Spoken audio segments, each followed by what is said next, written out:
Dayak itu mungkin sama juga ya dengan beberapa etnik lokal di seluruh Indonesia bahkan dunia. Mereka itu sangat terintegrasi, tidak bisa dilepaskan dari hutan atau tanah di mana mereka berada. Karena hutan dan tanah itu adalah sumber penghidupan mereka. Karena tanah dan hutan itu bagi orang Dayak adalah darah dan nafas mereka. Apa artinya?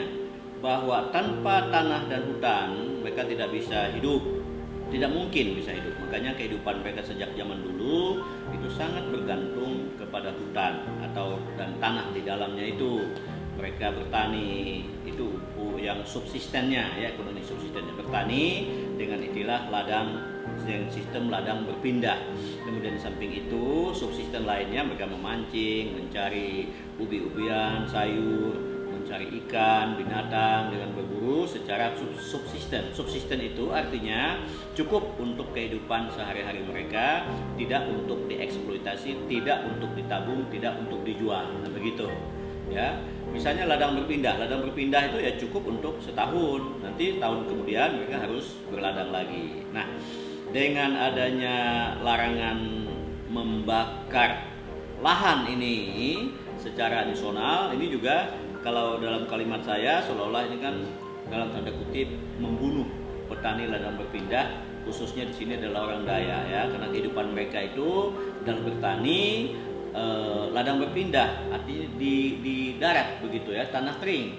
Lain kalau di sawah. Nah, tanah kering ini nggak bisa ditanam kalau tidak dibakar padi itu. Ya, kalau nanas, kalau yang lain mungkin masih bisa, pohon karet sebagainya. Tapi padi tidak mungkin untuk ditanam tanpa kita membakar lahan itu. Karena membakar lahan itu, situ banyak manfaatnya. Ya, akan terjadi di situ proses-proses pemupukan tanah, ya, unsur hara akan terjadi di situ ya. Jadi lihat saja, saya juga petani sejak SD dulu. Jadi kalau ada daerah-daerah tanah-tanah kosong itu misalnya tidak dijilat oleh api pada saat membakar, padinya kurang subur.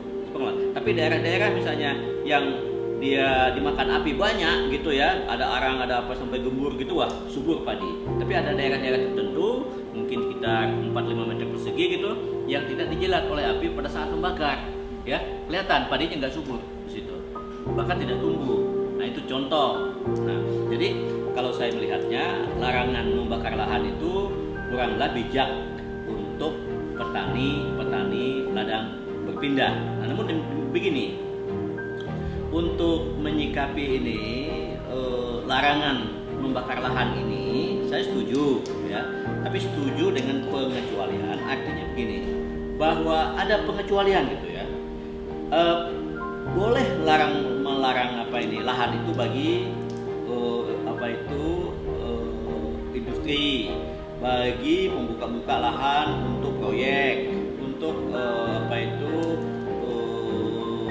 perkebunan kelapa sawit, itu nggak boleh dengan cara besar-besaran ya.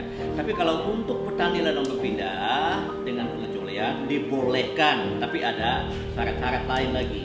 Syarat-syaratnya itu pada saat membakar artinya betul-betul diawasi, dimonitor oleh banyak orang gitu, sehingga supaya api itu tidak menjalar ke hutan.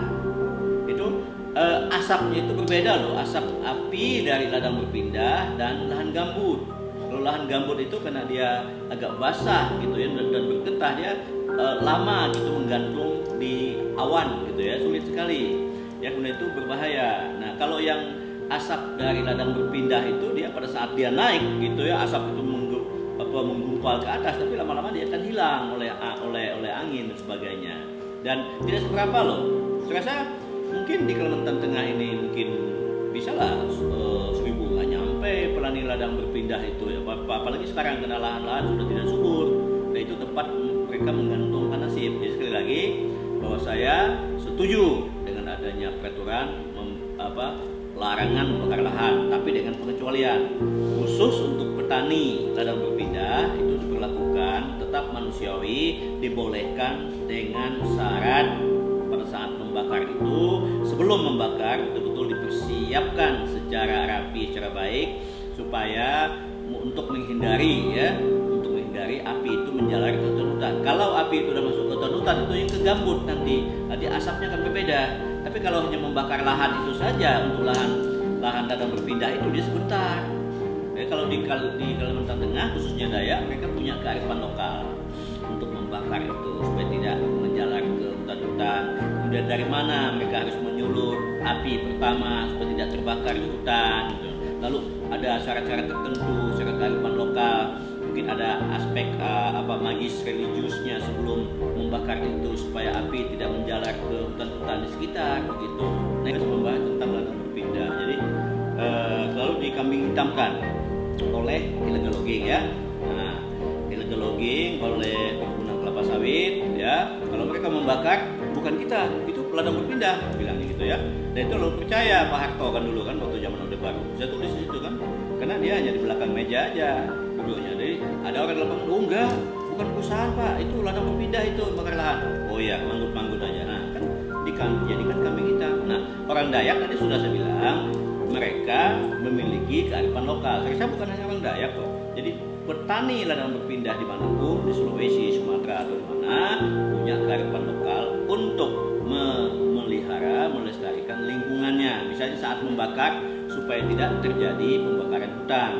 Nah, yang jadi masalah itu kalau kita membakar lahan kita, lalu api ini menyebar membakar hutan. Jadi banyak halnya ya, asapnya, secara ekonomi, secara sosial, secara budaya. Nah, kerusakan hutan itu juga kalau bagi orang Dayak tidak hanya masalah ekonominya, bukan hanya masalah sosial, tapi masalah budaya juga. Jadi ada cara-cara itu. Misalnya setelah pertama menebas ya, menebang. Ya. Setelah proses menebang itu proses menjemur.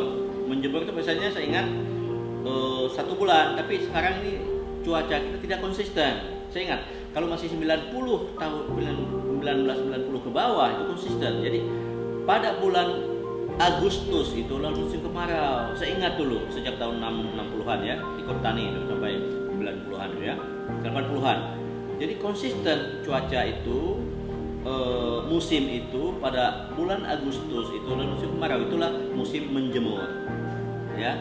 Pohon-pohon yang sudah ditebang jadi dijemur 1 bulan. Nah, sementara menjemur tadi pemiliknya itu membuat isolasi di sekelilingnya itu mungkin 2 meter persegi ya gitu, 2 meter mengelilingi ladang itu ya, sehingga mengelilingi itu dibersihkan pohon-pohon, daun-daun dibersihkan betul sehingga api pun tidak mungkin bisa menjalar gitu. Tapi walaupun sudah begitu, pada saat membakar itu lalu kalau tenaga manusianya kurang, pemilik itu dia ngundang tetangga-tetangga lain untuk ikut mengamati, mengelilingi itu juga sambil pegang alat untuk mematikan api. Seandainya kadang-kadang itu bisa kalau ini tidak terduga ada angin. Itu karena kalau angin biasa nggak masalah, tapi kalau tiba-tiba angin ribut membawa lidah api ini lalu nyala api bisa nyebrang ke hutan, itu yang dijaga. Nah, jadi sedikit sekali kemungkinannya atau upaya untuk sengaja tidak ada dari masyarakat Dayak atau masyarakat petani ladang berpindah itu untuk merusak lingkungan atau membakar hutan. Mereka sudah punya kearifan lokalnya seperti itu. Ya. Populasi petani ladang berpindah semakin berkurang. Pertama, karena lahan semakin sempit. 2, lahan kritis dalam arti tidak subur. Kemudian yang ketiga, karena dikelilingi oleh perkebunan kelapa sawit. Ya, yang pertama tadi kita upayakan menyetujui satu ya, peraturan pemerintah atau undang-undang apa namanya, saya nggak tahu itu ya, pelarangan membakar lahan. Tapi harus ada pengecualian bagi petani ladang berpindah, boleh membakar dengan syarat. Itu kalimat saya ya. Nah, kedua, jangan ada lagi perusahaan-perusahaan besar ya mengkambing hitamkan orang Dayak atau petani ladang berpindah seolah kebakaran hutan itu disebabkan oleh petani ladang berpindah atau disengaja oleh penduduk lokal. Yang kedua, ya.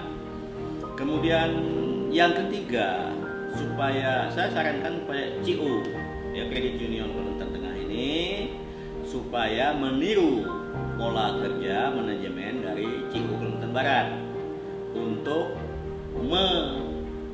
istilahnya untuk mengkoordinir para petani karet di Kalimantan Tengah ini supaya mereka bisa sejahtera, bisa artinya dalam tanda kutip dikuasai oleh CU untuk mensejahterakan petani karet itu dengan harga yang normal, sehingga mereka pun bisa mencari link keluar untuk menjual karet itu. Nah, lalu yang ketiga atau keempat ya, supaya masyarakat ini juga jangan lalu mati-matian, tidak boleh tidak harga mati menjadi petani ladang berpindah. Upayakan untuk mencari solusi.